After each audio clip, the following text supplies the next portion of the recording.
नमस्कार, एपी सेन्टरमा स्वागत छ। म समा थापा। लामो समय मन्त्री परिषद विस्तार हुन नसक्नुमा मन्त्रीका धेरै आकांक्षी त छँदै थिए।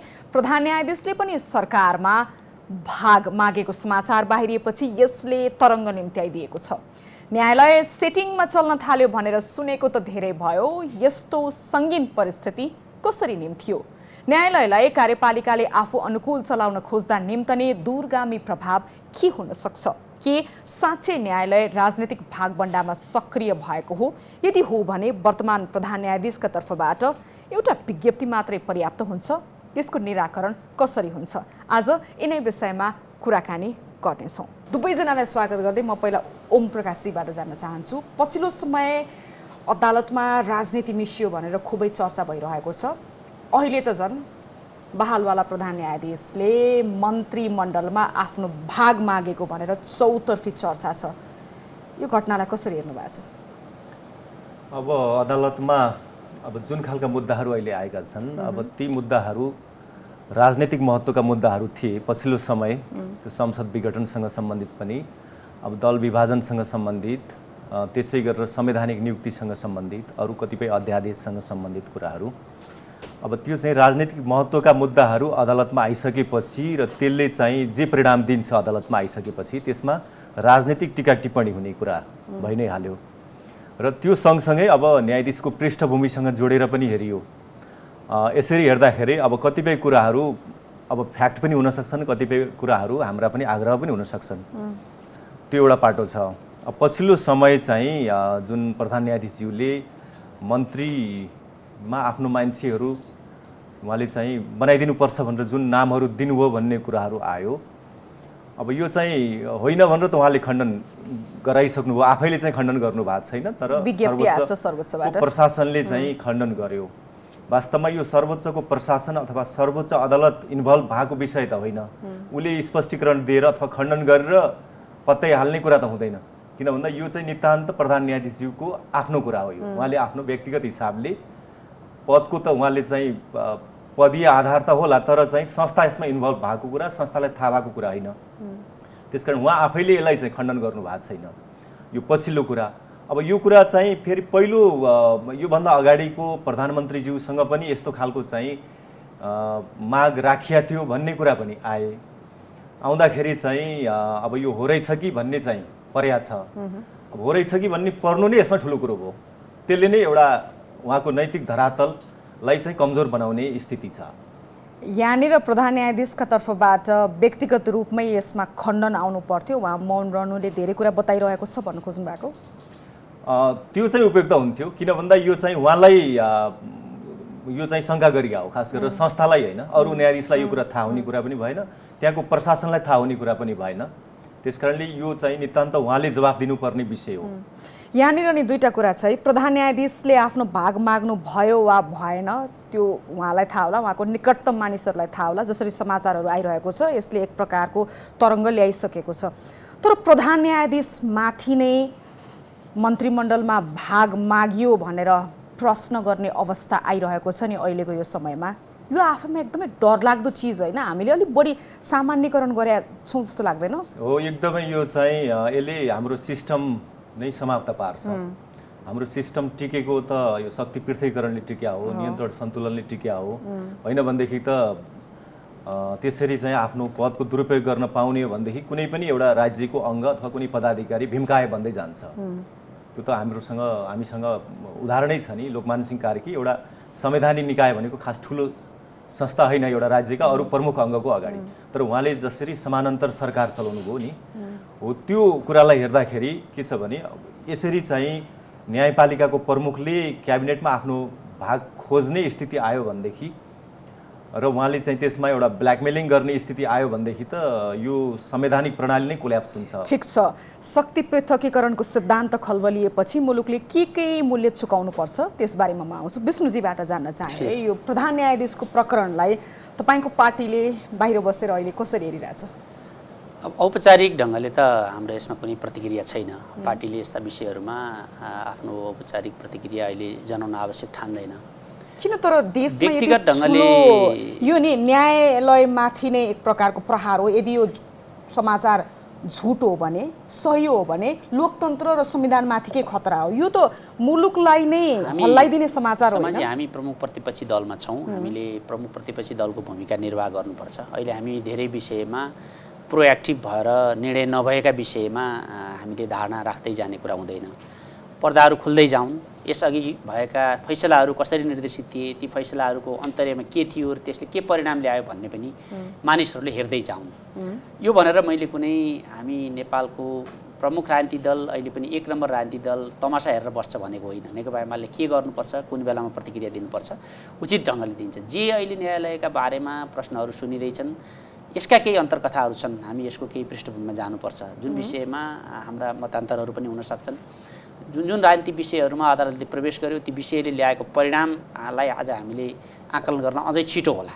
51 सालमा बनेको सरकारले 52 सालमा निर्वाचनमा जान खोज्दा जसरी त्यसमाथि बन्देज लगाइयो, त्यसका परिणामहरू देशले कसरी भोग्यो र पछिल्लो चरणमा संसद विघटनलाई जसरी एउटा प्रतिगमन वा अधिनायकवादको रूपमा व्याख्या गर्ने गरी त्यसका विरुद्धमा एउटा जनमत निर्माण गर्ने र एउटा निकायबाट प्रधानमन्त्री तोक्ने जुन अभ्यास भएको छ त्यसका बाइ प्रोडक्टहरू त आउँछन्। यसमा केमा भागभण्डा मागियो वा केमा मागिएको छैन, मलाई लाग्छ अहिले त आजित भएर सत्तारूढ दलका नेताहरूले नै यो कुरा लिक गर्नुभएको छ। उहाँहरूलाई मिडिया चाहिएको छ, उहाँहरूलाई सामाजिक संस्थाहरू चाहिएका छन्।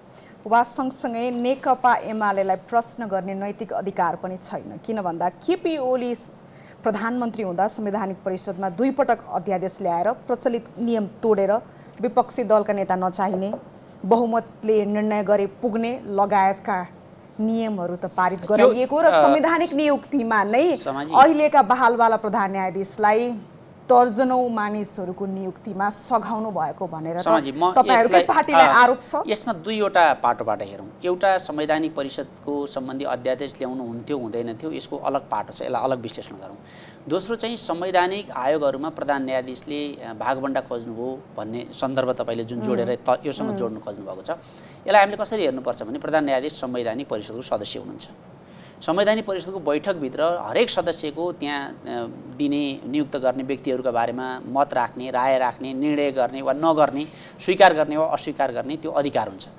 त्यो आयोगमा बस्दा सदस्यको हैसियतले प्राप्त हुने सुविधालाई उहाँले कति न्यायोचित ढङ्गले प्रयोग गर्नुभयो, पहिलाका प्रधान न्यायाधीशहरूले पद उहाँले पछ्याउन सक्नुभयो कि भएन त्यो कुरा र त्यो मैले माने। तर संवैधानिक नियुक्तिहरुमा उहाँले कोटा माग्ने र मानिसहरुमाको सूची माग्ने र तपाईहरुले दिने मलाई भन्न दिनुस्, मैले अलिकति बुझाउन सकिनँ। उहाँ त्यो बेला संवैधानिक परिषदको सदस्य हुनुहुन्थ्यो। अहिले पनि प्रधान न्यायाधीश संवैधानिक परिषदको सदस्य हुनुहुन्छ। त्यसमा सभामुख हुनुहुन्छ, प्रधान न्यायाधीश हुनुहुन्छ, प्रधानमन्त्री हुनुहुन्छ, राष्ट्रिय सभाको अध्यक्ष हुनुहुन्छ, प्रतिनिधि सभाको उपसभामुख हुनुहुन्छ।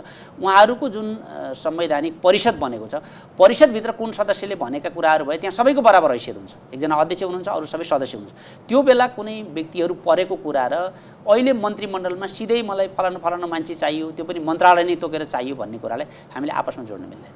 मैले थोरै अझै पनि मैले बुझिनँ कि मलाई प्रश्न बनाइदिनुहोस्। संवैधानिक नियुक्तिहरूमा प्रधान न्यायाधीशले मेरा मानिसहरू यी छन् यहाँ राखिदिनु पर्यो भनेर भनिरहँदा तपाईहरुले त्यो कुरा मानिसकेपछि आजको दिनमा क्याबिनेटमा प्रधान न्यायाधीशलाई पनि भाग चाहियो भनेर भन्ने दिन त स्वतः आउँछ होला नि त, होइन? राजनीति त्यहीबाट बिग्रिएपछि त्योभन्दा अगाडिदेखि नै बिग्रिएको थियो। अहिले लेटेस्टलाई मात्रै मैले निवेदन गर्छु। प्रधान न्यायाधीश संवैधानिक परिषदको सदस्य हुनुहुन्छ। संवैधानिक परिषदबाट हुने नियुक्तिहरू संवैधानिक परिषदका हरेक सदस्यले स्वीकार अस्वीकार वा मत वा विमत गरेर त्यहाँबाट निर्णय गर्नुहुन्छ।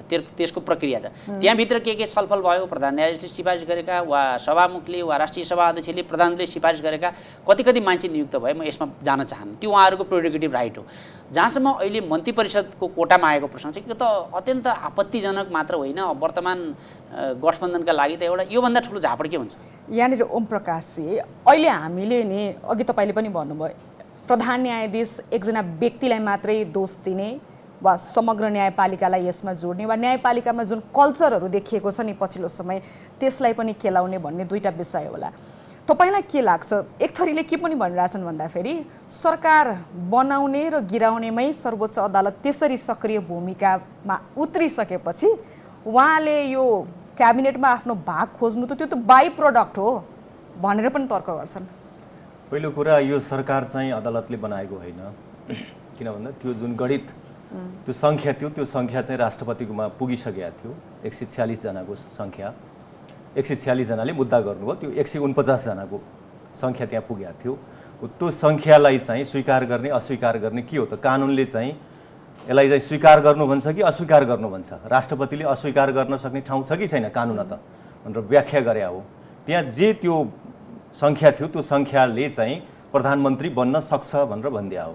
त्यसकारणले जसरी यो परमादेशको सरकार भनिएको छ, अब यसको चाहिँ आफ्नो राजनीतिक एउटा उद्देश्य होला, तर चाहिँ यो परमादेशको सरकार होइन, यो चाहिँ संसदीय गणित बमोजिम बहुमत प्राप्त सरकार नै हो। त्यो बहुमत चाहिँ पछि फेरि विश्वासको मत प्राप्त गरेर सिद्ध पनि गरिसकेको अवस्था छ। त्यसकारण त्यतापट्टि यसलाई चाहिँ जोडिरहनु आवश्यक छैन होइन। अब जोडिन्छ भने पनि त्यसको चाहिँ एउटा राजनीतिक उद्देश्य छ भन्ने कुरा हो। अब राजनीतिक उद्देश्य बमोजिम गर्छ कसैले, अब त्यो आफ्नो ठाउँमा छ। तर अब हामी कानुन क्षेत्रको मान्छेले भन्दाखेरि सर्वोच्च अदालतले खालि चाहिँ त्यहाँ जे त्यो सङ्ख्या थियो त्यसको न्यायिक चाहिँ एउटा परीक्षण मात्रै गरे हो। त्यो जस्तो नि कार्यपालिकामा त अलिअलि जालजेल होला होइन, politics is a dirty game भनेर त हामीले पहिलेदेखि नै सुनेको हो। तर यहाँनिर नि न्यायपालिका नै मुछिएर हिस्सेदारी माग्नुमा अघि हामीले भन्यौँ नि संविधानमा खतरा, लोकतन्त्रमा खतरा। अब यही ट्रेन्ड इस्टाब्लिस हुँदै गयो भने मुलुकले कस्तो कस्तो मूल्य चुकाउनु पर्छ होला? हामी कुन बाटो जान्छौँ अब? त्यो त अब अघि नै मैले भने यो सिस्टम कोल्याप्स हुन्छ होइन। यो सिस्टमले काम गर्न छोडेपछि त्यसपछि एउटा चाहिँ अराजकताको परिस्थिति आउँछ। त्यो एउटा त्यस्तो गर्नु भनेको त्यो एउटा देशद्रोही सोच हो, यो क्लियर कुरा। किन यसले अन्तिममा राष्ट्रलाई नै क्षति गर्छ। संविधान जाने, संविधानको प्रणाली भत्किने भनेको त्यसपछि यो देश नै सङ्कटमा पर्ने कुरा पनि हो। अब यो कुरा चाहिँ यदि हो भने हो कि होइन, पहिलो कुरा त हो कि होइन भनेर छानबिन गर्नु पर्यो, संसदले छानबिन गर्नु पर्यो नि त। प्रश्न त उठ्यो नि त। होइन रहेछ भने पनि जसले प्रश्न उठायो उसलाई पनि जवाफदेही बनाउनु पर्ने। जवाफदेही त विभिन्न ढङ्गको हुन्छ नि, खालि कानुनी कारबाही नै गर्नुपर्छ भन्ने छैन नि। जस्तो हामीले पनि भन्यौँ होइन, हामीले पनि समाचारमा आधारित भएर हामीले पनि आफ्ना कुराहरू राख्यौँ नि। भोलि होइन रहेछ चोलेन्द्र श्रीमानलाई हामीले बेकारको चाहिँ यो मिथ्या आरोप लगाइया रहेछ भने हामीले अर्कोचोटि सुध्रिने मौका पाउँछौँ नि त। अब होइन उहाँले रहेछ भनेदेखि त अब उहाँलाई त फेरि पदमा बस्ने अधिकार छैन। संसदले यो कुराको निष्कर्ष दिनुपर्छ। यो छानबिन गर्ने अधिकार केवल संसदलाई छ। संसदमा चाहिँ महाभियोग समिति चाहिँ गठन हुनु पर्यो पहिला। महाभियोग समितिले यी विषयहरूमा चाहिँ अध्ययन गर्नु पर्यो।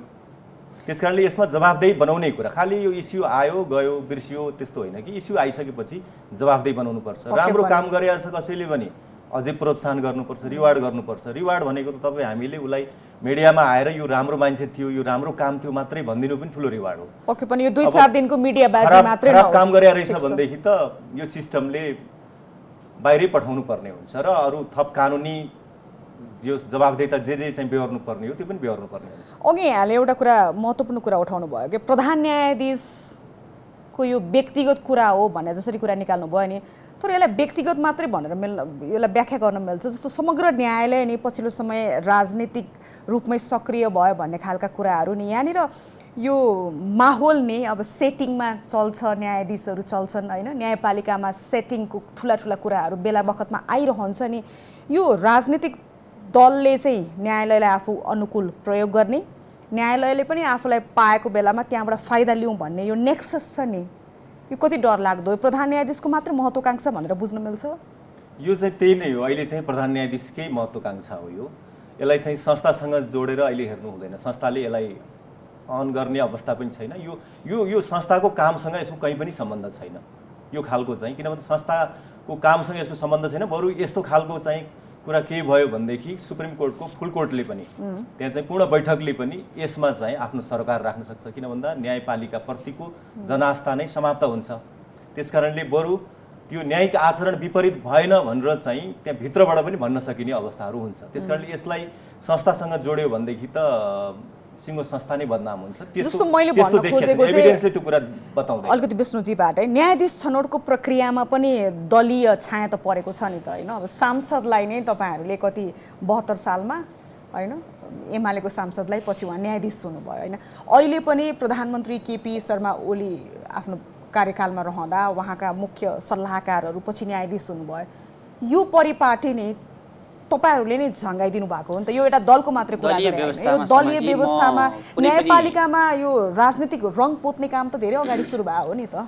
पहिला पहिला के थियो भने नेपाली काङ्ग्रेसको मित्रहरूले एकपक्षीय ढङ्गले आफ्ना भातृ संस्थामा काम गरेका न्यायाधीशहरू मात्र नियुक्त गर्नुहुन्थ्यो। पछिल्लो चरणमा आएर त्यो कुरामा अर्को प्रकारले सुधार हुनु पर्थ्यो, त्यसमा सन्तुलन मिलाउने जस्तो हुँदाखेरि उहाँहरूले नै यो न्यायपालिकामा राजनीतिकरण भयो धेरै भन्न थाल्नु भएको। म कुनै पनि न्यायाधीशको पृष्ठभूमिमा धेरै टिप्पणी गर्न चाहन्न। यो बहुदलीय लोकतन्त्र छ, हामी कतै न कतै विभाजित छौँ। खोज्दै खोज्दै गयौँ भने हामी प्रत्येकका पनि केही न केही पृष्ठभूमिहरू छन्। त्यो पदमा आसीन भइसकेपछि त्यसले पदीय अनुकूलको व्यवहार आचरण आफ्नो विवेक प्रयोग गरे कि गरेन भन्ने कुरालाई हामीले पहिलो कुरा दिनुपर्छ। दोस्रो कुरा चाहिँ यो जसरी न्यायालयमा सेटिङ मिलाउने काम भइरहेको छ, जसरी फलानु न्यायाधीश भयो भने मात्रै म बेन्चमा बस्छु, के अरे बहस गर्न आउँछु, फलानु न्यायाधीश भयो भने हुँदैन भन्ने ढङ्गले यो मुद्दाको जुन सेटिङ सुरु गरियो त्योबाट नै यसको नियतमा मान्छेहरूलाई धेरै शङ्का थिएन। र जसरी पनि यो केपी शर्मा ओलीलाई सरकारमा रहन नदिने, सुरुमा मन्त्री परिषदलाई गठन गर्न नदिने, भएका मन्त्रीहरूलाई हटाउने, त्यसपछि चाहिँ घन्टा दिन तोकेरै परमादेशबाट नयाँ सरकार गठन गर्ने, त यस्तो त हाम्रो संविधानले परिकल्पना पनि गरेको थिएन। सर्वोच्च अदालतले भन्न के सक्थ्यो भने संसदको बिजनेस भएको हुनाले यसलाई संसदमा पठाइदिनुहोस् भन्न सक्थ्यो। दलीय व्यवस्थामा जब दलको समर्थन हुँदैन भने कहीँ पनि उल्लेख गरिएको छैन दलीय व्यवस्थामा चाहिँ दलको हुइप लाग्दैन, दलको चाहिँ सदस्य चाहिँ सरकार बनाउने जस्तो कुरामा चाहिँ आफ्नो विवेक प्रयोग गर्न पाउँछ भन्ने त व्यवस्था गरिएको थिएन। यदि त्यही कायम रहेको भए, यो अहिलेको सरकारले अध्यादेश ल्याएर नेकपा एमाले नफुटाएको भए अथवा अर्को पार्टी नफुटाएको भए कसरी यो सरकारसँग बहुमत कायम हुन्थ्यो? बजेटमा त दलको हुइप लाग्दैन भनेको छैन, सर्वोच्चकै फैसला हेर्नुभयो भने पनि। अरू कुनै विधेयकहरूमा त हुइप लाग्दैन भनेको छैन। भनेपछि हुइप लाग्ने व्यवस्थालाई जब हामी स्वीकार्छौँ भने यो एउटा सेटिङबाट जसरी पनि केपी शर्मा ओलीको र नेकपा एमालेको नेतृत्वको सरकारलाई हटाएर शेरबहादुर देउवालाई प्रधानमन्त्री बनाउने भन्ने एउटा सेटिङको परिणाम अहिलेको हो। अहिले यो मात्र होइन, हेर्दै जानु होला, अरू कुराहरू पनि खुल्दै जान्छन्। यो जसरी संसद निकम्मा साबित भएको छ, यो अवधिमा सरकार निकम्मा साबित भएको छ, 3 महिना पुग्न लाग्दा पनि आफ्नो पूर्णता प्राप्त गर्न नसक्ने यो मनोदशामा जुन सरकार अगाडि बढिरहेको छ, यसले चाहिँ हिजो भएका कामहरू भत्काउने बाहेक, निर्णयहरू खारेज गर्ने, राजनीतिक नियुक्तिहरू खारेज गर्ने र खास ठाउँहरूमा आफूसँग रहेका व्यापारिक स्वार्थ जोडिएका मानिसहरूलाई अगाडि दिने बाहेक यो करिब 3 महिनाको अवधिमा चाहिँ उपलब्धि हेर्नुभयो भने शून्य हुन्छ। अन्त तपाईँ अरू सरकारहरूको हेर्नुभयो भने 100 दिनका उपलब्धिहरू यो गऱ्यौँ भनेर विवरण सार्वजनिक हुन्छ। एक डोज यो सरकारले खोप अहिलेसम्म ल्याएको छैन। जति खोपको प्रबन्ध छ, जति हाम्रो मित्र राष्ट्रहरूबाट आएको छ, खरिदको छ, यो नेकपा एमालेको नेतृत्वको केपी शर्मा ओलीको सरकारले तय गरेका खोपहरू प्रचार प्रसार उहाँहरूले गर्नु, कसले तथ्य राखेर भन्नुहोस् कसैले। त्यसले यो एउटा निकम्मा सरकार हो र यो निकम्मा सरकारको सुरुवात दुर्भाग्यवश सर्वोच्च अदालतबाट सेटिङ भयो। यो चाहिँ दुःखद कुरा। यहाँनिर ओम प्रकाशजीको अभिव्यक्ति के छ? उहाँ भनिरहनु भएको छ कि केपी शर्मा ओलीको सरकार गिराइसकेपछि देखिएका दृश्यहरू हुन् अहिले जसरी घटनाक्रमहरू अगाडि बढिरहेको छ भनेर भन्नुभएको छ। सुनि, न्यायपालिकाले कहिलेकाहीँ दायरा मिच्यो भने कार्यपालिकाले सच्चाइ दिने होला, कार्यपालिका बिग्रियो भने न्यायपालिका, त्यहाँ परीक्षण हुन्छ नि त कार्यपालिका काम कारबाहीहरू। अब त यहाँ एकले अर्कालाई आफू अनुकूल प्रयोग गर्ने जस्तो मात्रै देखियो। कहाँनिर सच्चाइ दिने त दलहरूको प्रवृत्ति पनि होइन, त्यसको परीक्षण कहाँ हुन्छ त? अब न्यायपालिकामै सेटिङ भनेर छर्लङ्गै आइरहेछ समाचारहरू, यसलाई तपाईँ कसरी विश्लेषण गर्नुहुन्छ? यसलाई के छ भन्दा अब हामीले त विश्लेषण मात्रै गरेर भएन, समाधान पनि दिनुपर्ने हुन्छ। अब समाधान भनेको के हो भने सेटिङ गरिएको छ भने सेटिङको त छानबिन हुनु पर्यो नि। सेटिङ त अपराध हो नि त। सेटिङ भन्नुहुन्छ भने त्यो चाहिँ फौजदारी अपराध हो होइन। त्यसकारणले अब यहाँ जे शब्दावली हामीले प्रयोग गर्छौँ त्यो शब्दावली प्रयोग गर्छौँ भने त्यो चाहिँ हामीले केही अनुसन्धानबाट निकालेको निष्कर्ष हुनुपर्छ। र त्यो निष्कर्ष हो भने त्यो निष्कर्षबाट दायाँ बायाँ भाग्न पाइँदैन। जस्तो मैले कुनै आरोप लगाएँ, अब यत्तिकै मैले एउटा कन्ट्रोभर्सी सिर्जना गरेँ, म चाहिँ लुकेर बसेँ भनेदेखि म गैर जिम्मेवार। अर्कोचोटि मलाई चाहिँ किन मानिदिनु पर्यो अर्कोले होइन, अरूले किन मानिदिनु पर्यो? मैले त जिम्मेवारी लिएर बोल्नु पर्यो नि त। सेटिङ हो भनेदेखि त छानबिन गर्नु पर्यो। छानबिन गर्दाखेरि सेटिङै गर्ने न्यायाधीश रहेछन्, प्रधान न्यायाधीश रहेछन् भने पदमा बस्ने अधिकार छैन। अनि जब चाहिँ त्यो शुद्धिकरण हुन्छ नि, त्यो गरेपछि संस्था शुद्धिकरण हुन्छ। शुद्धिकरण भइसकेपछि त त्यसपछि संस्थाले दुधको दुध पानीको पानी गर्छ। अरूले संविधान मिच्यो भनेदेखि यो ठिक यो बेठिक होइन। जस्तो अहिले उहाँले चाहिँ अब व्हिपको सम्बन्धमा होइन, व्हिपको सम्बन्ध हो के हो त? उहाँलाई अहिले आशंका भयो कि अब यो सेटिङबाट पो भयो कि भन्ने आशंका भयो। अब त्यो चाहिँ त्यहाँ न्यायाधीशहरू सबै नियम कानुन बमोजिम गर्छन् अथवा न्यायिक वातावरण त्यस्तो खालको छ, निष्पक्ष न्याय आउँछ भन्यो भनेदेखि सानातिना त्रुटि भयो भने पनि त्यसलाई चाहिँ मान्छेले त्यति ठुलो उचाल्दैन। किन भन्दा त्यो शुद्ध न्यायिक मनले न्यायिक चित्तले गर्यो भनेदेखि चाहिँ इन्टेन्सन। त्यसकारणले कहिलेकाहीँ गल्ती चाहिँ हुन्छन् न्यायालयबाट, तर त्यो चाहिँ न्यायिक मनले काम गर्दा गर्दै भएका गल्तीको एउटा हामी छलफल गर्न सक्छौँ। सेटिङबाट गरेछ भनेदेखि त राम्रै काम गरेछ भने पनि उसलाई कानुनको दायरामा ल्याउनुपर्छ। प्रधान न्यायाधीशले आफ्नो बचाउमा चाहिँ के भन्नुभएको छ भन्दाखेरि पछिल्लो समय त मैले जनताको मुद्दा हेर्नै भ्या छैन, कहिले पुष्पकमल दाहालको, कहिले माधव कुमार नेपालको, अहिले केपी शर्मा ओलीको नेताहरूको झगडा मिलाउँदा मिलाउँदै बढी राजनीतिक मुद्दा मिलाउँदा मिलाउँदै त्यतातर्फ म सक्रिय हुँदाको परिणाम हो यो भनेर भन्नुभएको छ। यसमा तपाईँ कतिको दम देख्नुहुन्छ यो तर्कमा? अब हेर्नुहोस्, यो पार्टीभित्रका कुराहरू अब अलि अगाडि जाने हो भनेदेखि मेरो पनि आफ्नो विचार त्यतिखेर मैले राखेका थिएँ। जतिखेर चाहिँ केपी ओलीको सरकार थियो, पार्टीमा हुने साथीहरूले मानिलिउँ यो त चाइनाकै व्यवस्था हो कि, हामी लोकतान्त्रिक व्यवस्थामा होइनौँ कि, यो हाम्रो चाहिँ संवैधानिक लोकतन्त्र होइन कि, यो जनवादी चाहिँ यो गणतन्त्र हो कि जस्तो कुरा गरेर सिधै पार्टीले नै सबै कुरामा हस्तक्षेप गर्नुपर्छ, पार्टीले चलाउने यो सरकार भनेर एउटा चाहिँ उहाँहरूले भाष्य नै निर्माण गर्नुभयो। त्यो कुरा गलत थियो त्यतिखेर होइन। त्यसमा त हामीले बोल्यौँ नि त, हामी कुनै पक्षपात गरेर बसेका थिएनौँ नि हामीले, त्यतिखेर त्यो गल्ती भइरहेको थियो। तर त्यो भयो भन्दैमा फेरि उहाँले चाहिँ एकैचोटि गएर संवैधानिक संरचनाहरू नै ड्याङड्याङती हिर्काउने, भत्काइदिने, भङ्गालो पार्ने, संविधानै चाहिँ दुर्घटनामा पर्छ कि भनेर हामीले धेरै चिन्ता पनि लियौँ। त्यो खालको परिस्थिति भयो होइन। त्यसैले अब त्यतिखेर चाहिँ अब संसद विघटन गरियो, त्यसै गरेर संवैधानिक नियुक्तिहरू गरियो, संसदीय सुनवाई बिना गरियो। अब यो देखिसकेपछि अब नेपाली जनता चाहिँ अलि बढी आक्रोशित भएका हुन्। त्यो आक्रोश व्यक्त गर्नुपर्ने पनि थियो। त्यो आक्रोशले गर्दा रोकथाम भयो त्यसपछि होइन। किनभने त्यो बेलामा चाहिँ स्वयं अब न्यायालयलाई पनि स्वतन्त्र रहन दिइन्छ कि दिइन्न भन्नेसम्मका प्रश्नहरू पनि उठेका थिए। किन भन्दा कुनै एउटा शक्ति अब राज्यको चाहिँ कार्यपालिका व्यवस्थापिका न्यायपालिका मध्ये कुनै एउटा शक्ति चाहिँ भीमकाय भयो होइन भनेदेखि चाहिँ अवश्य पनि त्यसले अर्कोलाई त असर गर्छ।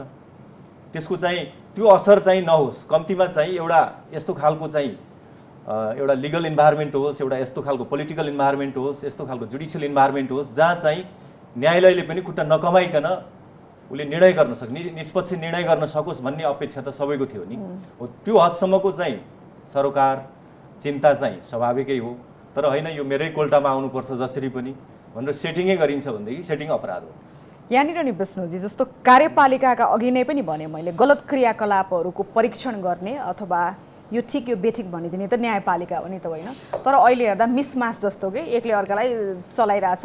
यो नि केपी शर्मा ओलीकै पालामा पनि संवैधानिक नियुक्तिहरूमा न्यायाधीशलाई रिजाइएको कुरा आयो। अहिले त क्याबिनेटमा मन्त्रीमण्डलमा उहाँले 2वटा मन्त्रालय भएन भने सञ्चार मन्त्रालय भए पुग्छ भने जस्तो कुराहरू गर्नुभयो भन्ने कुराहरू आइरहेको छ नि। यो हरेक नेतृत्वलाई न्यायालयले नि रिजाउन सक्या हो कि वा कार्यपालिकाभित्रका त्यो असक्षमता छ नि त्यो बाहिर कसरी ल्याइदेला भन्ने डर हो कि यो के हो? खास हामीले यो विषयहरूलाई फरक फरक पाटोबाट हेर्नुपर्छ। सबै विषय एकै ठाउँमा राख्यो भने हामी एउटा निष्कर्षमा पुग्दैनौँ। पहिलो कुरा, खिलराज रेग्मीलाई जुन बेला हामीले मन्त्री परिषदको अध्यक्ष बनायौँ त्यसका केही लिगेसीहरू अहिले पनि बाँकी छन्। त्यसपछि प्रत्येक प्रधान न्यायाधीश वा हुनेवाला प्रधान न्यायाधीशलाई कुनै न कुनै रूपले खिलराज रेग्मी भन्ने रहर जागेको छ। यसमा म धेरै चर्चा गर्न चाहन्न। दोस्रो चाहिँ अदालतमा प्रवेश हुने विषयहरूलाई कानुनी र संवैधानिक विषयहरू एकातिर र राजनीतिक विषयहरूलाई अर्कोतिर राखेर अदालतले हेर्नुपर्छ। कतिपय राजनीतिक प्रश्नहरूमा अदालत बचेको पनि छ, दलहरूका बिचमा झगडा हुन्छ, विवाद हुन्छ, त्यसको निरूपण चाहिँ राजनीतिक ढङ्गले हुन्छ। जस्तो अघि यहाँ ओमजीले भन्नुभयो, नेकपा एमाले सर्वोच्च अदालतको यो फैसलाको बारेमा राजनीतिक ढङ्गले सुविचारी ढङ्गले आफ्नो धारणाहरू राखेको छ र हामीले भनेका छौँ यो चाहिँ बिल्कुल असंवैधानिक, यो गैर राजनीतिक र नेपालको लोकतन्त्रलाई लिक बाहिर लैजाने कोसिस भएको छ। लोकतन्त्र जुन हामीले लडेर ल्याएका छौँ, संविधान सभाबाट संविधान बनाएका छौँ, त्यसको अपव्याख्या भएको छ र एक प्रकारले संवैधानिक कु गरिएको छ नेकपा एमालेलाई भनेर हामीले यो कुरा भनेका छौँ। अब हाम्रो परीक्षण कहाँ हुन्छ भन्दाखेरि हाम्रो परीक्षण हामी जनतामा गर्न चाहन्छौँ। जनतामा यो कुरा हामी लिएर जान्छौँ, जनतालाई यो कुरा भन्न चाहन्छौँ कि संसारको कुन चाहिँ संविधानले यस्तो परिकल्पना गरेको छ अदालतले यति घण्टा तोकेर प्रधानमन्त्री नियुक्त गरिदिने। त्यसपछिका परिणामहरू पनि मैले अघि तपाईँलाई बताइसकेँ। तपाईहरुलाई पीर चाहिँ आफ्नो सत्ता गएको मात्रै रहेछ। अहिले यो पछिल्लो समयमा त धेरै बागमतीमा पानी बगिसक्यो नि त। हामीलाई काल पल्केको पिरो। किन अहिलेसम्म 3 महिनासम्म मन्त्री परिषदले पूर्णता पाउन सक्दैन? किन उहाँहरू केही पनि काम गर्न सक्नु? उहाँहरू बन्धक हुनुहुन्छ, उहाँहरूको रिमोट कन्ट्रोलले नै उहाँलाई अनुमति दिएको छैन। यो कुरामा हामी जिम्मेवार राजनीतिक दलको हिसाबले चिन्ता गर्नुपर्छ कि पर्दैन? हाम्रो सरकार घाम जुन रहेसम्म रहन्छ हामीले त्यो भनेका छैनौँ। हामी त आवधिक निर्वाचनमा विश्वास गर्छौँ। जो पार्टी छिटो निर्वाचनमा जाउँ, हामीले गल्ती गरेका छौँ भने हामी जनताबाट दण्ड भोग्न तयार छौँ भनेर निर्वाचनमा गइरहेको हुन्छ, त्यो दललाई आफ्नो पार्टीको सरकारको चिन्ता मात्र भएको होइन। त्यसपछिका परिणामहरू तपाईँले जुन देखिरहनु भएको छ, हामीले जुन चर्चा गरिरहेका छौँ आज, यो कुराले फेरि पनि यो अदालतले राजनीतिमा प्रवेश गर्नु गलत सिद्ध भएको छ र अदालतमा बाट जुन खालका राजनीति महत्त्वाकांक्षाहरू कुनै रूपमा प्रकट हुने, व्यवस्थामाथि नै कुनै बाधा अड्काउ जस्तो आएर अर्को कुनै निकास निस्केर त्यसमा सहभागिता हुन पाइन्छ कि भन्ने ढङ्गले यो राजनीतिक महत्त्वाकांक्षा बढाइदिएको दोष त तपाईँहरूकै पार्टीलाई पनि जान्छ नि, दोष लिनुहुन्न अलिकति पनि? होइन, मैले सुरुमै भने नि क्षमाजी, हामीले जुन खिलराज रेग्मीलाई मन्त्री परिषदको अध्यक्ष बनाएर जुन अभ्यास सुरु गऱ्यौँ, एउटा सङ्कटको त हामीले मोचन गऱ्यौँ। त्यो एउटा इमर्जेन्सी लाइटको रूपमा हामीले एउटा अपवादको रूपमा प्रयोग गरेका थियौँ। त्यसपछिका घटनाक्रमहरूले उहाँका उत्तराधिकारीहरूमा पनि कुनै न कुनै प्रकारको त्यो लालसा पलाएको हो कि जस्तो उहाँहरूका राजनीतिक अभिष्टका निर्णयहरू र त्यस अनुकूलका फैसलाहरूले देखिन्छ। यसमा ओम प्रकाशजीको टिप्पणी के छ? जस्तो अहिले बाहिरबाट हेर्दाखेरि नि बालबाला प्रधान न्यायाधीश केपी शर्मा ओलीको सरकार रहँदा पनि त्यो सरकारले पनि उहाँलाई खुसी बनाउने प्रयत्न गरेको जस्तो अहिलेको सरकारले पनि ठिक छ क्याबिनेटमा भागै दिउँ भनेर यति रस्साकसी भइरहेछ, त्यो उहाँको तर्फबाट कतिवटा कोटा ल्याउने भनेर भलै देश बन्दको होस् उहाँलाई रिजाउनको लागि भरमग्दुर प्रयास जारी छ। यो कनेक्सन बुझाइदिनुहोस् न। एक थरीले के पनि भनेका छन् भन्दाखेरि अदालतमा धेरै मुद्दाहरू राजनीतिक दलका विचाराधीन छ, त्यस कारणले गर्दा पनि उतातर्फ रिजाउने प्रयास भइरहेछ भनेर। यस्तो हो भने त हामीले त ठुलै मूल्य चुकाउनु पर्ने अवस्था आउँछ नि। त्यही त तपाईँले सुरुमै भन्नुभयो, जब भागभण्डा खोजिन्छ नि, अब यो नियुक्ति भन्ने कुरा मूलत चाहिँ यो संवैधानिक नियुक्तिमा पनि उहाँले चाहिँ भागभण्डा खोज्न चाहिँ हुँदैन होइन। राम्रो मान्छे कसरी ल्याउने अथवा अरूले प्रस्ताव गरेको मान्छेमा त्यसको चाहिँ ट्र्याक रेकर्ड के छ, भोलि चाहिँ यो निर्णय कानुन सम्मत हुन्छ कि हुँदैन भन्ने कुराहरू, भोलि चाहिँ त्यो परिस्थितिहरू नआओस् भन्नको लागि एउटा वाचडगको भूमिका खेल्ने हो मूलत।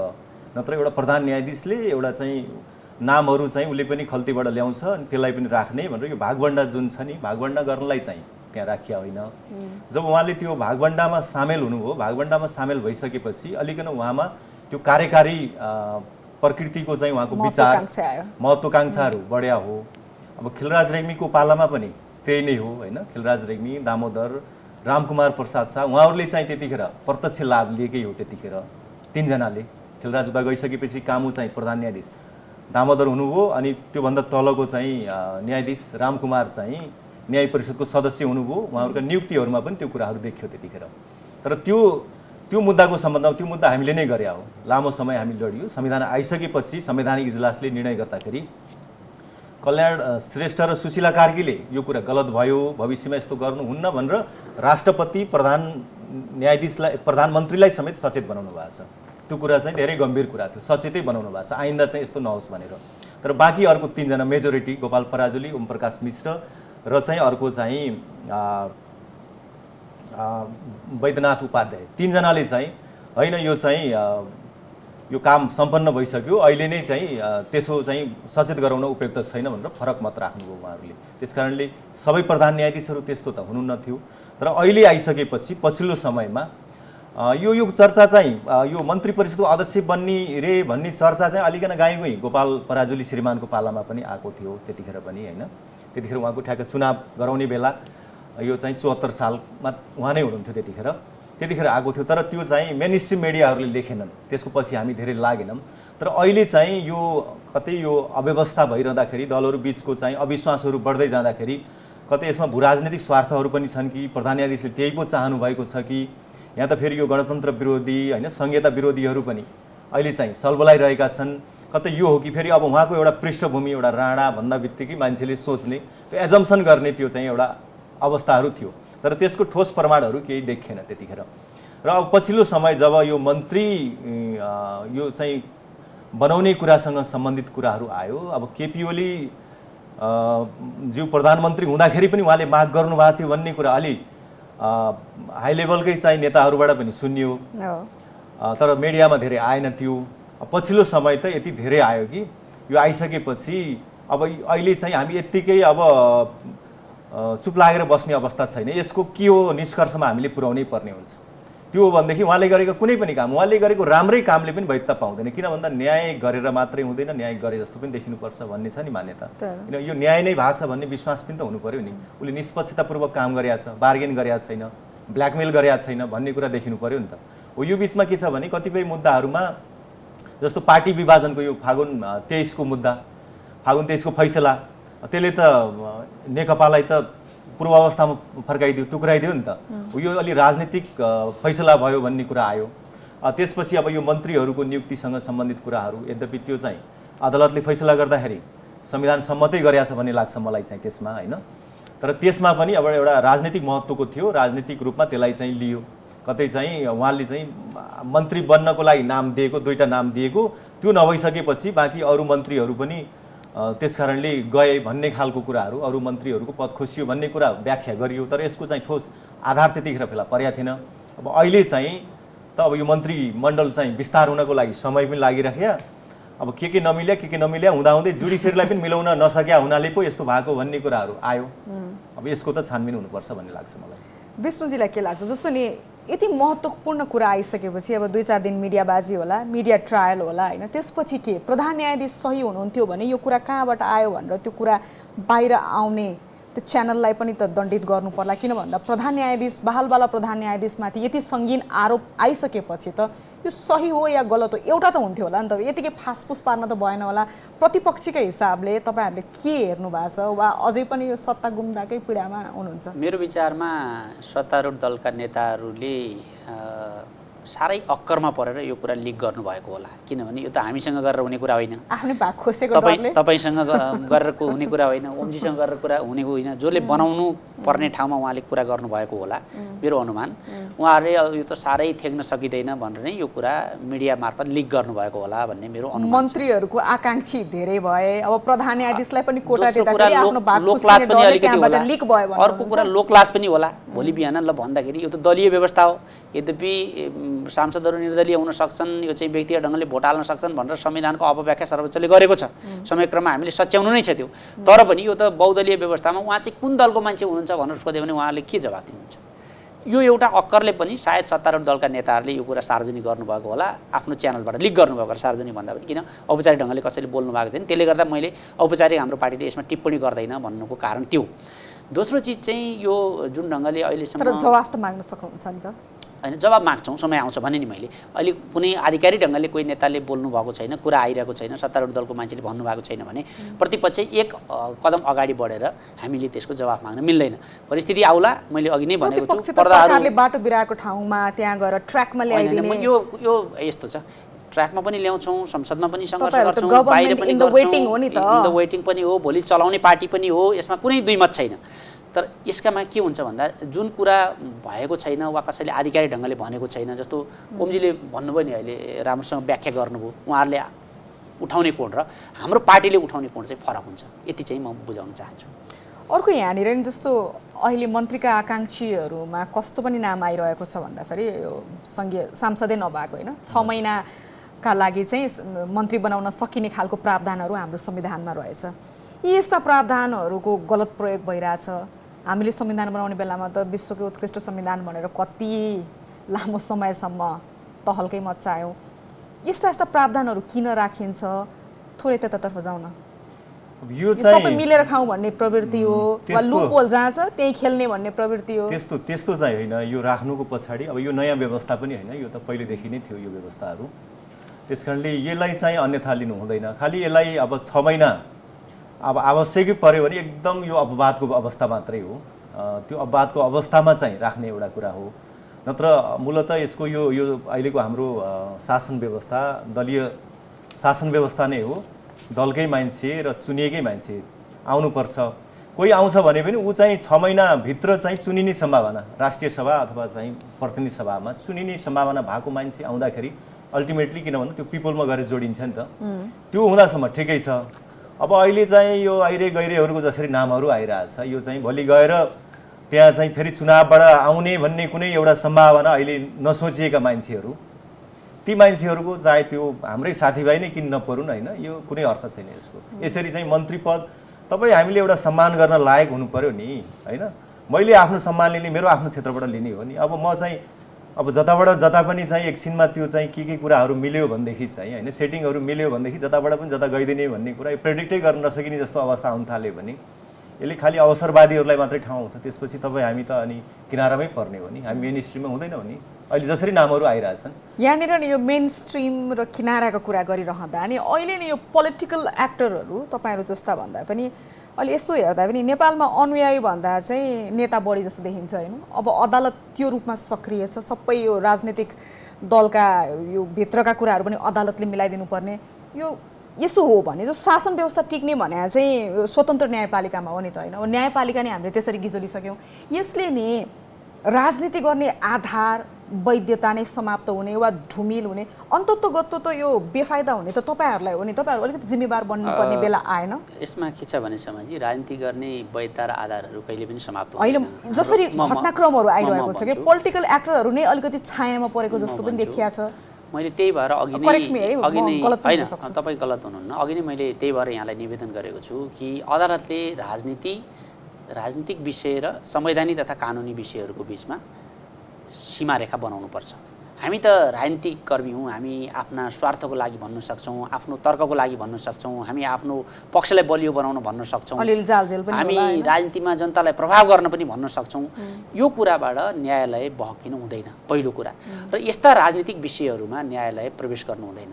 हामीले उहाँकी ओम प्रकाशजीले भन्नुभयो, उहाँहरू कानुन व्यवसायमा हुनुहुन्छ, यही क्षेत्रमा लाग्नुभएको छ, तपाईँले न्याय दिएर मात्र होइन, न्याय दिलाएको अनुभूति पनि हुनु पर्यो। साँच्चै तपाईँ अहिले गएर सडकमा सोध्नुहोस्, एकछिनलाई पात्र छोडिदिनुहोस्, यो सर्वोच्च अदालतले गरेको जुन फैसला छ, जसरी परमादेश दिएर सरकार बनाउने जुन अभ्यास सुरु गरेको छ, हामीले ल्याएको गणतन्त्र, हामीले बनाएको संविधानको उद्देश्य यही हो त? ठिक छ, थिएन ल, संसद विघटन सर्वोच्चले त्यसलाई सदर गरेन, संसद विघटन उचित छैन भन्यो, ल मान्नुहोस् एकछिनलाई, नयाँ सरकार बन्ने प्रक्रिया सर्वोच्च अदालतबाट निश्चित भएर आउँछ। राष्ट्रपतिले त्यसरी सर्वोच्च अदालतले आदेश दिने हाम्रो संविधानमा कुनै व्यवस्था छ सरकार गठनका सम्बन्धमा? सार्वभौम संसदमा पठाइदिन सक्थ्यो नि। संसदमा 2 जना उम्मेदवारको बिचमा दाबी आयो भने र तपाईँले भोटिङ गराएर चाहिँ निर्धारण गर्नुहोस् भन्न सक्दैन? कतिपय नभएका विषयमा त सर्वोच्चले नजिर पनि दिने हो नि। 2 जना उम्मेदवार त्यहाँ उपस्थित भए, एउटाले पार्टीको सङ्ख्या लिएर, पार्टीको बहुमतको चिठी लिएर गयो, अर्कोले सांसदको हस्ताक्षर हो भनेर लिएर गयो, त्यो हस्ताक्षर भेरिफाई भएको छैन, त्यो हस्ताक्षर कसैले गरेको हो कि होइन त्यसको कहीँ पनि भेरिफाई भएको छैन। त्यो भेरिफाई नभइसकेको जुन अवस्थामा पछि सर्वोच्चमा आएर उहाँहरूले भेरिफाई गर्नुभयो, त्यो दोस्रो पाटो हो, किनभने सरकार बनाउने वा नबनाउने कुराको सर्वोच्चमा भेरिफाई हुँदैन। त्यो कुरालाई त अदालतले भन्न सक्थ्यो नि, यो जटिल प्रश्न आयो, 2 जनाले दाबी गरे, सार्वभौम संसद छ, संसदमा पठाइदिनुहोस् र सभामुखलाई यसको भोटिङ गरेर निर्णय गरेर लगाइदिनुहोस् भन्न सक्थ्यो नि। लोकतान्त्रिक त्यो हुन्थ्यो नि। तर यहाँनिर के भयो भन्दाखेरि जसरी पनि केपी ओलीलाई कसरी सरकारबाट हटाउने, तपाईँले 2-3 चोटि अघि एउटै शब्द प्रयोग गर्नुभएको छ, मैले कुनै पीडाको कुरा गरेको छैन। मैले अघि नै भने नि, हामी घाम जुन रहेसम्म सरकारमा रहिरहन्छौँ भन्ने त्यो विश्वास पनि छैन, त्यो हाम्रो व्यवस्था पनि होइन, त्यो हामीले अनावश्यक महत्त्वाकांक्षा राखेका पनि छैनौँ। हामी मलाई कम्प्लिट गरिदिनुहोस्, हामी 5 वर्षमा सरकारबाट जनताबाट अनुमोदित भएर सरकार बनाउन चाहन्छौँ, सकेनौँ भने हामी प्रतिपक्षमा बस्न चाहन्छौँ, जहाँ जनताले राखिदिन्छन् हामी त्यहीँ बस्छौँ। हामी त जनताको बलियो जनवादलाई अङ्गीकार गरेर संसारका अरू धेरै कम्युनिस्टले, नेपालकै कम्युनिस्टले पनि यिनीहरू संशोधनवादी हुन्, यिनीहरू चाहिँ प्रतिक्रियावादमा पतन भए भन्दा पनि त्यो आरोप सहेर संसदीय लोकतान्त्रिक पद्धति प्रक्रियालाई अवलम्बन गरेर आएको पार्टीको डेमोक्रेटिक क्रेडेन्सियलमा आज प्रश्न उठाउनु बिल्कुल नाजायज हुन्छ, बिल्कुल विवेक सम्मत हुँदैन। न्यायपालिकाको पूर्वाग्रहै भनौँ होइन, पूर्वाग्रहका कारण केपी शर्मा ओलीको सरकार सत्ताच्युत भयो भनेर उहाँले भनिरहनु भएको छ नि, यसमा तपाईँ केही दम देख्नुहुन्छ? मैले त अब कानुनी हिसाबले नै भन्ने कुरा हो। अब के छ भने पूर्वाग्रह थियो, यस्तो छ, चिन्ता चाहिँ थियो संविधान, अब यो जसरी पनि संविधान के अरे संसद विघटन गर्ने अब भने एकचोटि गरेर भएन, दोस्रोचोटि पनि गर्ने भनिसकेपछि यसले संविधानमा क्षति गर्छ भन्ने चिन्ता थियो। त्यो चिन्ता चाहिँ बहस पैरवीको बेलामा पनि अब कानुन व्यवसायीहरूले पनि राखेका थिए, आम जनताले पनि राखेका थिए। त्यो भइसकेपछि अब फेरि चाहिँ एउटा चिन्ता के थियो भने अझै पनि पालना हुँदैन कि भन्ने पनि थियो त्यहाँ त्यतिखेर, त्यस्तो लाग्छ मलाई होइन। यद्यपि त्यो अब त्यो लेभलको चिन्ता चाहिँ अब बेन्चले गर्न मिल्छ मिल्दैन भन्ने कुरा एक ठाउँ हुन सक्ला, किन भन्दा कतिपय चाहिँ यो विधिशास्त्रको यो चाहिँ अभ्यासको क्रममा केही कुराहरू थ्रेसहोल्डहरू चाहिँ परिवर्तन हुँदै पनि जान्छन्। अब यसमा सदाशयता देखिएन, यो चाहिँ विघटनमा सदाशयता देखिएन भनेको मतलब दुराशय देखियो भन्ने कुरा त्यहाँ आएको छ। अब सदाशयता देखिएन भनिसकेपछि त अब यो दुराशय नै राखेका मान्छे अब अझै पनि सहजीकरण गर्नुहुन्न कि भन्ने चिन्ता चाहिँ अदालतलाई थियो एउटा कुरा भन्ने त्यसबाट देखिन्छ, फैसलाको टेक्स्टबाट हेर्दाखेरि त्यो देखिन्छ। त्यो भइसकेपछि अब खास त चाहिँ उहाँ पदमुक्त भएर बल्ल चाहिँ अर्को अप्सनमा जानु पर्थ्यो उहाँ, अब पदमुक्त पनि नहुने, अब त्यसलाई चाहिँ त्यो दिनलाई पदमुक्त मान्दाखेरि त त्यो दिनदेखि 8 गतेदेखि भनौँ न 7 गते नै अझ उहाँले पदमुक्त आफूलाई चाहिँ मैले मार्ग प्रशस्त गरिदिएँ भनेको जेठको 7 गते, त्यहाँबाट 35 दिनभित्रै सरकार हुनु पर्थ्यो नि त खास त। त्यो सरकार त असारको 10 गतेभित्र भइसक्नु पर्थ्यो खासमा। अदालतले त त्यसलाई त्यो प्रक्रियालाई अगाडि बढाएर, किन संविधानको एउटा जुन डेडलाइन, एउटा त्यो टाइमलाइन हुन्छ, पद रिक्त भइसकेपछि अर्को 35 दिनभित्र चाहिँ यो धारा 76 को उपधारा 8 मा छ। मैले त त्यहाँसम्म पनि अपेक्षा गरेका थिएँ, तर अब सुनवाई सुरु गर्दाखेरि नै अब चाहिँ त्यो डेडलाइन लगभग क्रस गरी 8-9 गतेबाट सुरु भयो जस्तो लाग्छ, त्यो डेडलाइन क्रस गरिसकेका थियो र फैसला त अब असारको 28 गते मात्रै आयो। आइसकेपछि अब केवल खालि चाहिँ यो विघटन बदर गरिएको छ मात्रै भन्दाखेरि त्यसपछिको अवस्था फेरि सुनिश्चित भएन। किन भन्दा फैसलाको कार्यान्वयनको सुनिश्चितता पनि खोज्छ अदालतले, अरू मुद्दामा पनि खोज्छ। फैसला खाली गरेर मात्रै हुँदैन, फैसला अथवा आदेशको चाहिँ कार्यान्वयनको सुनिश्चितता पनि हुनुपर्छ भन्ने कुरा पनि हाम्रो प्रिन्सिपलमै आउने कुरा हो। अब अलिकति म अन्तिममा आइसकेको छु। विश्वको अलिकति पृष्ठभूमिहरू हेर्ने हो भने अरू देशहरूको नि जस्तो नि न्यायपालिका अलि बढी सक्रिय भएको ठाउँमा झनै अस्थिरता जस्तो देखिएको कि शासन व्यवस्थालाई मौलाउने पनि त स्वतन्त्र न्यायपालिकाले हो नि त। स्वतन्त्र न्यायपालिका भयो भने शासन व्यवस्था पनि आफै फ्लरिस हुँदै जान्छ। पछिल्लो समय एक थरीले के भनिरहेछन् भन्दाखेरि न्यायपालिका अलिकति बढी नै सक्रिय भएको हो कि भन्ने पनि छ। अर्को तर्क के छ भन्दाखेरि त न्यायपालिकासँग विकल्प थिएन। अब देश भड्खालोमा जाने हो भने न्यायपालिका चुप लागेर बस्न सक्दैन, यो उसको बाध्यात्मक कदम हो भन्ने दुईटा लाइन छ। यहाँनिर तपाईँ कानुनको विद्यार्थीका रूपमा न्यायपालिकाका पछिल्ला क्रियाकलापहरू यो मन्त्रीमण्डलमा भागलाई साइडमा राखेर के लाग्छ, कसरी यसमा म त्यही क्षेत्रको विज्ञ हुँ होइन। म 23 वर्ष भयो मैले प्र्याक्टिस गरेको र सार्वजनिक सरकारकै मुद्दाहरू मैले 20 वर्षदेखि गरिरहेको छु। मैले त्यहाँभित्रको चाहिँ अवस्था के हुन्छ भन्ने कुरा लगभग म फिल गर्न सक्छु। मैले के सोच्छु भने मेरो सुझाव कुनै पनि कुरा एकैचोटि चाहिँ त्यसका उपक्रमहरू चाहिँ आइहाल्दैनन्। सुरुमा सानोबाट सुरु हुन्छ हैन। यो सानोबाट सुरु हुँदा बित्तिकै त्यसको रोकथाम गर्यो भने त्यो प्रणालीलाई पनि क्षति हुँदैन, जसले त्यो काम गर्यो उसलाई पनि धेरै क्षति हुँदैन नि। जस्तो चाहिँ संविधान विरोधी भनेर हामीले आरोप लाउनु पर्ने अवस्था पनि त आउँदैन थियो केपी ओलीलाई। अब त्यो त सुरुमै त्यसलाई चाहिँ जुडिसियल रिभ्यू गर्नु पर्थ्यो नि त। समय त एकदम तत्काल गरिदियो भने एउटा खालको हुन्छ। अब त्यसबाट अरू उपक्रम थपिँदै गयो भनेदेखि अब त्यो उपक्रमको बारेमा छलफल गरेर के अर्थ हुन्छ तपाईँ हाम्रो? जबकि यो त यो डे 1 मै यसलाई सम्बोधन गरिदिए भए संसद विघटन ठिक छ कि छैन भन्ने कुरा त्यतिखेर त उहाँ र हामी एकै ठाउँ थियौँ त। जतिखेर सुरुमा चाहिँ पुसको 5 गते विघटन भयो त्यसको तत्कालै चाहिँ यसमा सम्बोधन भइदिया भएदेखि, तत्कालै सुनवाई सुरु गरे भएदेखि त्यहाँ किन चलखेल गरियो, किन त्यहाँ ढिला गरियो, किन चाहिँ सुनवाई एकदमै विलम्ब गरियो? त्यहाँ प्रश्न त्यहाँनिर आउँछ कि संवैधानिक नियुक्तिको पनि कुरा त्यही हो नि त। संवैधानिक नियुक्तिमा तत्काल अदालतले एउटा चाहिँ जुडिसियल रिभ्यू गरिदिया भएदेखि त्यसपछिको अर्को उपक्रम विकास हुँदैन थियो। कतै चाहिँ संवैधानिक नियुक्तिहरूलाई चाहिँ त्यो चाहिँ उनीहरूलाई परिपक्व बनाउनलाई, किन संसदीय सुनवाई छल्नको लागि त विघटन गरिएको होइन भन्ने कोणबाट पनि त आएको छ नि। त्यसकारणले त्यतिखेर न्यायपालिकाको नेतृत्वले तत्कालै यसको चाहिँ निर्क्युल गरिदिया भएदेखि पछाडिका कुनै पनि कुरा तपाईँले हामीले देख्नु पर्दैन थियो। त्यतिखेर गरिएन। नगरिसकेपछि अब पछाडि त अब यति चाहिँ अब यो चाहिँ दरार पैदा भयो कि अब एकले अर्कोलाई अविश्वास गर्ने, एउटा संस्थाले अरूलाई अविश्वास गर्ने, एउटा राजनीतिक शक्तिले अर्कोलाई अविश्वास गर्ने। राम्रै कुरा केही भयो भने पनि त्यसको चाहिँ व्याख्या विवेचना, त्यसको प्रभाव चाहिँ नराम्रो पर्न सक्ने अवस्थाहरू आयो। त्यसकारणले नेतृत्वले जहिले पनि त्यसलाई सुरुमै रोक्नुपर्छ। सुरुमा रोक्न सकिएन भने पछाडिका उपक्रमहरू यति भीमकाय हुन्छन् तपाईँले त्यो सिस्टमले ह्यान्डल गर्न नसक्ने। चिजहरू बिग्रिएर यहाँसम्म आइसकेपछि सुधारका प्रयासहरू कहाँबाट कसरी गरिनुपर्छ होला अन्तिममा तपाईँबाट? होइन, अहिले पनि अब यो त हामी त एउटा संवैधानिक लोकतन्त्र हो है। अब यो संविधानको दायराभन्दा बाहिर गएर राजनीति गर्न हुँदैन। यो संविधानभित्र राजनीति गर्नलाई धेरै ठुलो थ्रेसहोल्ड छ यहाँभित्र होइन। तर त्यो भित्र बसेर काम गर्दाखेरि संविधान मिचिनु चाहिँ हुँदैन। संविधानभित्र बसेर तपाईँलाई विभिन्न अप्सनहरू छन्। त्यो अप्सनमा होइन समाजवाद भने पनि कस्तो प्रकृतिको समाजवाद तपाईँ जता पनि जान सक्नुहुन्छ नि, आइडियोलोजी छ नि त्यहाँ। तर संविधानै भत्काउने गरी तपाईँको समाजवाद, तपाईँको चाहिँ राजनीतिक दर्शनको कुनै अर्थ छैन अहिले। अब त्यो खालको अभ्यास हुनु हुँदैन। यसमा विष्णुजी अन्तिममा अब यो देखिएका समस्याहरू न्यायालय यति धेरै विवादमा तानिएको छ, यसको हल कसरी खोज्नुपर्छ होला? सबैले आफ्नो दायराभित्र बस्नुपर्छ। राजनीतिमा रमाइलो पनि लाग्छ, राजनीतिमा आकर्षण पनि छ, एक प्रकारको ग्ल्यामर पनि छ। राजनीतिभन्दा बाहिर भएका व्यक्ति वा शक्तिहरूले यसमा हात हालेर गिजोल्नु हुँदैन। उहाँहरूको स्थान संविधानले सुनिश्चित गरिदिएको छ। सम्मान, मर्यादा, तलब भत्तादेखि उहाँहरूको कर्तव्यहरू सबै संविधानमा उल्लेख गरेको छ। राजनीतिक दलहरूले नि गर्छन्, राजनीतिक नेताहरूले गर्छन्। जसले राम्रो गर्दैनन् 5 वर्षमा जनताबाट दण्डित हुन्छन्। जुन दलले राम्रो गर्न सक्दैन त्यो जनताबाट दण्डित हुन्छ।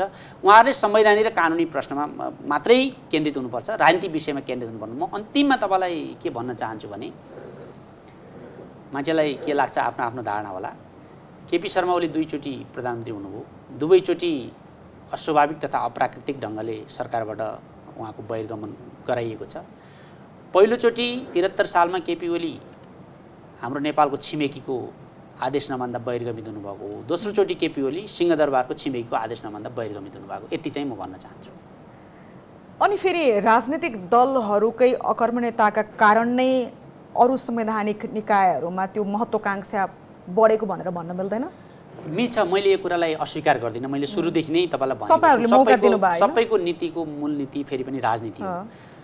पानी सङ्लो हुन मुहान सङ्लो हुनुपर्छ, राजनीति नै सङ्लो हुनुपर्छ, राजनीतिक दलहरू नै सच्चिनुपर्छ, राजनीतिक दलहरू नै अध्यावधिक हुनुपर्छ र हरेक एजेन्डामा सुधारको नेतृत्व राजनीतिक दलहरू नै गर्नुपर्छ। यही भएर नै हामी राजनीतिक दलहरूमा लागिरहेका छौँ। अब यसमा दाबीहरू आफ्ना आफ्ना हुन्छन्। जस्तो मैले अघि तपाईँलाई भने नि, यो संविधान जसरी समग्रमा एउटा प्याकेज ल्याएर डिरेल गरिएको छ, हामीले राजनीतिक दलहरूले नै यसलाई सच्याउनुपर्छ। सरकार बन्दैन, संसदबाट कुनै हालतमा बन्दैन भन्ने कन्फर्म भएपछि नै घन्टा तोकेर दिन तोकेर प्रधानमन्त्री नियुक्त गर्न आदेश दिएको छ। भनेपछि यो कुरालाई त हामीले सच्याएनौँ भने त भोलि त कहीँ पनि त्यो सीमारेखा रहँदैन। प्रधानमन्त्री कसरी नियुक्त हुन्छ, अदालतले कसरी गर्छ, शपथ कसरी हुन्छ भन्ने बारेमा हामीले यो कुराहरूलाई अर्को चुनावपछि भए पनि हामीले करेक्सन गर्नैपर्छ। हवस्, यहाँहरू दुवैजनालाई समय र विचारको लागि धन्यवाद। हस्, धन्यवाद। पछिल्लो समय प्रधान न्यायाधीशले मन्त्रीमण्डलमा नै आफ्नो कोटा मागेको भनेर सञ्चार माध्यममा आएपछि एक प्रकारको तरङ्ग यसले नेपाली समाजमा निम्त्याइएको छ। न्यायालयमा राजनीतिक हस्तक्षेप, कार्यपालिकाले न्यायपालिकालाई आफू अनुकूल प्रयोग गर्ने यी दृष्टान्तहरू अगाडि बढ्दै गयो भने नेपाली राजनीति र समाजले के कस्ता मूल्य चुकाउनुपर्छ, हामी कहाँनिर गएर अप्ठ्यारोमा पर्छौँ, यिनै विषयमा केन्द्रित रहेर आज हामीले कार्यक्रम सञ्चालन गऱ्यौँ। अर्को हप्ता अर्को विषयका साथ उपस्थित हुने नै छौँ। तबसम्मका लागि बिदा दिनुहोस्। नमस्कार।